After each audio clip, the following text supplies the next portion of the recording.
Od 17.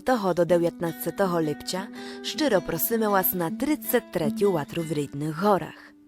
Na żdyńskiej scenie hostyty budeme ansambli Nelem z Hir, ale też zo zachodu, z północy, od Rusnakił ze Słowacyi, czy z Ukrainy.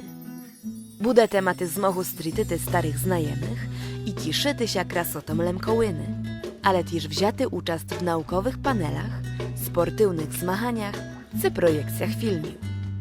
Najmłodszych watrian żda jak sztoroka watroczka.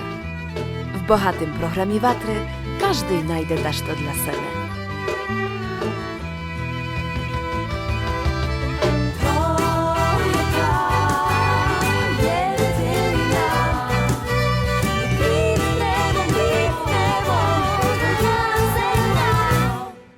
Watra żdynia, hory maj w sercu i dookoła sebe.